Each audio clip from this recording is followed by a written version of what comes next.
21 जुलाई 2025 सोमवार के दिन सावन महीने की एकादशी भी है। तो दो व्रत एक साथ कैसे कर सकते हैं, कौन सा व्रत करना ज्यादा शुभ रहेगा, आइए इस वीडियो में पूरी संपूर्ण जानकारी लेंगे। कैसे नियमों का पालन करें, पूरी जानकारी है, ध्यान से सुनिएगा। कोई भी आप गलती कर देते हैं तो आपका व्रत खंडित और अधूरा रह सकता है। ध्यान से सुनिएगा जी, अंत तक बने रहिएगा। आप सब जानते होंगे 21 जुलाई के दिन सावन का सोमवार भी है और बहुत सारे दुर्लभ और अतिश्रेष्ठ संयोग इस दिन हो रहे हैं। सभी महिला पुरुष सोमवार का भी व्रत करते हैं और एकादशी का व्रत भी करते हैं। ऐसे में इस दुविधा में बड़ी जो है विपदा की बात हो गई है कि किस स्वरूप में हमें दोनों व्रत को एक साथ कर लेना चाहिए, किस व्रत का क्या नियम रहेगा, कौन से नियमों का पालन करें ताकि हमारा व्रत जो है किसी भी स्वरूप में खंडित ना हो। देखिए, सावन का जो सोमवार होता है वह चमत्कार रूप में हमारे साथ चलता है, पूरे साल भर के सोमवार का फल देता है। वही एकादशी व्रत श्री नारायण को समर्पित सबसे सुंदर और अद्भुत व्रत है। दोनों व्रत अपने आप में चमत्कारी हैं। शास्त्रों में कहा जाता है जब दो व्रत एक साथ पड़ते हैं तो यह द्विपुष्कर योग के समान माना जाता है, अर्थात दो व्रतों का फल हमें एक साथ मिलता है तो हमारा जीवन अपने आप में पावन पवित्र हो जाता है। इस बार कामिका एकादशी अर्थात सावन एकादशी का व्रत 21 जुलाई को किया जाता है जाएगा, ऐसा पंचांग में लिखा है। और 22 जुलाई 2025 मंगलवार की सुबह 5:37 से 7:05 में मंगलवार को इसका पारण किया जाएगा। जितना आवश्यक है व्रत करना उतना ही आवश्यक है व्रत का पारण करना, तभी हमारा व्रत उपवास सफल होता है। तो आप सभी को दोनों व्रत एक साथ करने जरूर है। देखिए, किसी भी तरह से मन में ऐसा ना सोचे कि मैं सिर्फ एक ही व्रत को करूं, दूसरा व्रत साथ में करूंगी तो खंडित हो जाएगा। ऐसा नहीं है, आपको सोमवार का भी व्रत करना है और यह एकादशी का भी व्रत करना है, अर्थात दोनों व्रतों को आपको एक साथ धारण करना है। एकादशी का भी और सोमवार का भी, दोनों व्रतों को किसी भी स्वरूप में छोड़ना नहीं है। उल्टा दो व्रतों को आप एक साथ करेंगे तो आपको ज्यादा फल मिलेगा। अब इसकी विधि क्या रहेगी, ध्यान से सुने, अंत तक बने रहें। आप सभी को सबसे पहले जल्दी उठना है। जल्दी उठकर पूजा की हुई हमेशा सफल मानी जाती है। नहाने के पानी में गंगा जल डालें, ओम श्री विष्णवे नमः, हर हर महादेव ऐसा कहते हुए लाल या पीले रंग के कपड़े पहने। देखिए, पहले आप एक बात को नोट करते हुए चलिएगा। रविवार की रात को आपको किसी भी स्वरूप में प्याज, लहसुन, उड़द की दाल और मसूर और बैगन और जो तली भुनी विशेष वस्तु है वह नहीं खानी है। इस चीज का ध्यान रखिएगा, क्योंकि आप जो व्रत करेंगे वह एक बड़ा और विशेष और महाव्रत करने जा रहे हैं, क्योंकि सोमवार और एकादशी दो महासंयोग में आपको प्राप्त हो रही है। तो आपको रात्रि को जो है रविवार की रात्रि को थोड़ा अच्छे से भोजन कर लेना है, कहने का अर्थ है, परंतु उसमें आप तामसिक चीज का प्रयोग नहीं करेंगे। और रविवार को ही आप साबुन शैम्पू लगाकर अच्छी तरह से बाल धो लीजिए। सोमवार के दिन आप सिर्फ सादे पानी से ही बाल धोएंगे, बालों को आप साबुन शैम्पू प्रयोग नहीं करेंगे, नहीं तो आपका व्रत खंडित हो जाएगा, क्योंकि साबुन शैम्पू में भारी केमिकल है। और आप सभी को जल्दी उठकर सबसे पहले घर के दरवाजे पर एक लंबी बत्ती का दीपक जरूर लगाना है। उसके बाद आप सभी को भगवान का नाम सुमिरन करते हुए आप जो है तुलसी माता के समक्ष भी दीपक लगाएंगे। इस बात का भी ध्यान रखें, तभी आपका व्रत सफल माना जाएगा। आप तुलसी में गोल या लंबी कैसी भी बत्ती लगा सकते हैं। अब आप सभी को संकल्प लेना होगा। देखिए, तुलसी जो है तोड़ी नहीं जाती है। जब भी आप व्रत करते हैं एकादशी का तो इस बात का ध्यान रखें। एकादशी व्रत या किसी भी व्रत में घर की डीप क्लीनिंग ना करें। ऐसा ना सोचे कि आज मुझे भोजन वगैरह बनाना नहीं है तो मैं घर पर साफ सफाई कर लेती हूँ, ऐसा ठीक नहीं है। इसमें छोटे छोटे जीव खंडित होते हैं, मरते हैं हमारे द्वारा साफ सफाई में, तो यह व्रत को खंडित होता हुआ माना जाता है। इस चीज का आप ध्यान रखिएगा, तभी आपका व्रत उपवास सफल माना जाएगा। आप सामान्य घर पर झाड़ू पोछा कर सकते हैं, परंतु बहुत डीप क्लीनिंग ना करें, इस बात का ध्यान रखें। किसी भी पेड़ की पत्ती ना टूटने पाए, इसके लिए आपको बेलपत्र भी सोमवार के दिन नहीं तोड़नी है। अपने घर के मंदिर में आपको संकल्प कैसे लेना है, दोनों देवताओं, दोनों पूजन और दोनों व्रत का ध्यान से सुने। एक एक बात, एक एक शब्द आपके लिए महत्वपूर्ण है। अपने घर पर आपको विशेष तौर पर एक पाटा या एक चौकी अपने घर के मंदिर में रखनी होगी। उसमें श्री नारायण और महादेव की मूर्ति को भी आप विराजित करें और दोनों देवताओं की एक साथ पूजा करेंगे आप, ठीक है। ऐसी गलती ना करें कौन सी जो है मैं किस स्वरूप में पूजा करूं, ऐसा नहीं है। दोनों को एक साथ विराजित करें।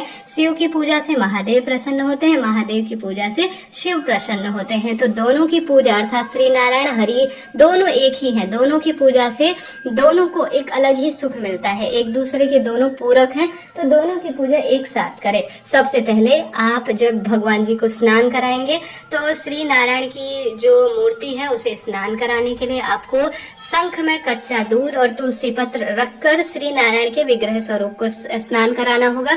उसके बाद आप महादेव को स्नान कराएंगे तो गंगा जल में बेलपत्र डालकर, काला तेल डालकर स्वधा स्वधा स्वधा 3 बार बोलकर आपको शिवलिंग पर जल चढ़ाना होगा। उसके बाद तुलसी की लकड़ी को घिसकर श्री नारायण को आप सुंदर चंदन से श्रृंगारित करें। उसके बाद महादेव को बेलपत्र की जड़ को घिसकर आप चंदन बनाकर श्रृंगारित करते हैं तो बहुत सुंदर माना जाता है। श्री नारायण को फलाहारी भोग लगाएं, उसमें तुलसी पत्र रखें। महादेव के समक्ष भी आप जो है फलाहार का भोग रखकर उसमें बेलपत्र रखें। अब व्रत का संकल्प कैसे लेना है, ध्यान रहे आपको इस पूजा में किसी भी स्वरूप में चावल का प्रयोग नहीं करना है। एकादशी तिथि पर चावल नहीं खाया जाता है। एकादशी तिथि पर आपको स्पर्श भी चावल को नहीं करना है। आपको सिर्फ जो है काला तिल या सफेद तिल इनका ही प्रयोग करना है, इस बात का ध्यान रखें पूजा में। अब आप अपने दाहिने हाथ में बेलपत्र रखेंगे, उसमें थोड़ा तिल रखेंगे और अपना नाम गोत्र बोलेंगे और कहेंगे कि हे महाप्रभु, आज मैं संकल्प लेती हूँ कि मैं आज सोमवारी एकादशी का संपूर्ण व्रत करूंगी। इस व्रत को मैं पूर्ण करने का जो है प्रयत्न करूंगी। आप इसे पूर्ण करें। मेरा नाम गोत्र आप बोले और मेरी जो भी कामना है, जैसे पुत्र की इच्छा है, नौकरी, रोग, कर्ज, दुख, दारिद्रता के अंत के लिए आप संकल्प लेकर संकल्प ली हुई वस्तु को आप श्री चरणों में भगवान जी के छोड़ दीजिए। इस तरह से यह संकल्प की विधि होती है। इसके बाद भगवान को सारी चीजें जैसे जैसे आप पूजा विधि नियम से करते हैं उस अनुसार से करें। कोशिश करें इस दिन आप श्री नारायण महादेव को एक साथ पूजित कर संकल्प लेकर पूरे दिन और रात्रि जलता हुआ एक दीपक लगाएं। अगर दीपक पूरे दिन और रात्रि न जला पाए तो कोई दिक्कत नहीं, सामान्य सरल तरीके से आप भगवान जी के समक्ष दीपदान करें और एकादशी व्रत की कथा सुने और उसके बाद ओम नमो भगवते वासुदेवाय महामंत्र का जाप करें। श्री शिवाय नमस्तुभ्यम महामंत्र का जाप करें। साथ के साथ आप श्री सुक्तम का पाठ कर सकते हैं। शिव महापुराण या शिव चालीसा जो है श्रवण कर सकते हैं। भगवान शिव के सहस्त्र नामों का स्मरण कर सकते हैं, जाप कर सकते हैं। ऐसा न कर पाए तो साधारण सरल तरीके से सोमवार व्रत कथा और एकादशी व्रत कथा का श्रवण करें। भगवान के नाम जाप को ज्यादा से ज्यादा प्राथमिकता दें। भूल चूक के लिए भगवान जी से क्षमा प्रार्थी हो और इसके बाद आप चाय, पानी, फलाहार ले सकते हैं। देखिए एकादशी व्रत में भी फलाहार लिया जा सकता है और सावन सोमवार व्रत में भी फलाहार लिया जा सकता है, परंतु पहले ध्यान रहे आप पूजा इत्यादि कर लीजिए अच्छी तरह से। जो आपके कथा वगैरह श्रवण करने की रहती है, बेलपत्र वृक्ष पूजित करने का नियम रहता है या महादेव के मंदिर में दर्शन करने का नियम रहता है, तो उन नियमों को आप सबसे पहले पूर्ण कर लीजिए। उसके बाद आप एक स्थान पर बैठकर भगवान को फलाहारी भोग लगाकर उस भोग को आप थोड़ा फलाहार रूप में चाय, पानी, दूध, दही, फल इत्यादि को आप पूर्ण रूप से ग्रहण कर सकते हैं। तो आप पूरे दिन भर में एक बार अच्छे से बैठे, जितना चाहे उतनी बार पानी, चाय पी सकते हैं, परंतु फलाहार एक बार ही बैठकर करें। बार बार मुंह को जूठा ना करें, ऐसा अशुभ माना जाता है। सोमवार और एकादशी एक ही दिन पढ़ना किसी चमत्कार से कम नहीं है। दोनों व्रतों में हरि चिंतन, शिव चिंतन ज्यादा से ज्यादा करें। भगवान का नाम जाप करें। गलत संगत, गलत आदत, गलत आचरण से आप सभी पूर्ण रूप से दूर रहें और भगवान का ध्यान स्मरण ज्यादा से ज्यादा करें। पूरे दिन भर में जैसा मैंने विदित कराया आप चाय, पानी, फलाहार ले सकते हैं, कोई दिक्कत की बात नहीं। बात आती है शाम की। देखिए आपने पूरे दिन शिव और नारायण का पूजन कर लिया, आपका व्रत उपवास हुआ, पूर्ण रूप से हुआ, दोनों देवता प्रसन्न हुए, दोनों देवताओं के मंदिर आप गए और अद्भुत स्वरूप में आपने पूर्ण फलों की प्राप्ति कर ली। महिला पुरुष सभी को एकादशी व्रत करना चाहिए और साथ ही सोमवार का व्रत भी धारण करना चाहिए। ऐसा सौभाग्य बहुत दुर्लभ है, चमत्कारी है और अद्भुत इसे माना जाएगा। जैसा कि सोमवार के दिन राहु काल का शुभ समय सुबह 7:30 से 9 बजे तक हो रहा है। राहु काल में आप किसी नए कार्य की शुरुआत न करें। आप सामान्य तौर पर मंत्र जाप, पूजा पाठ, विधान इत्यादि कर सकते हैं, कोई दिक्कत की बात नहीं है। ठीक है, यह जानकारी है। अब आप सभी को शाम के समय बेलपत्र वृक्ष, घर के दरवाजे, घर की रसोई, तुलसी में, शिव मंदिर में दीपदान जरूर करना है। अब रात्रि को भोजन का क्या नियम रहेगा? देखिए 16 सोमवार आप व्रत कर रहे हैं तो 3 जो है प्रसाद उसमें हिस्से करने होते हैं। एक प्रसाद आपको या 16 या पशुपति व्रत में भी यही नियम रहता है। तो आप रात्रि को देखिए एकादशी और सोमवार आप दोनों एक साथ कर रहे हैं, तो आप सभी को इस नियम का ध्यान रखना होगा कि आपको जो है रात्रि को भोजन नहीं करना है। आपको सिर्फ रात्रि को दिया बाती हो जाने के बाद फलाहार ही करना है। अब आप सोमवार का व्रत और एकादशी का व्रत कब खोलेंगे यह प्रश्न आता है।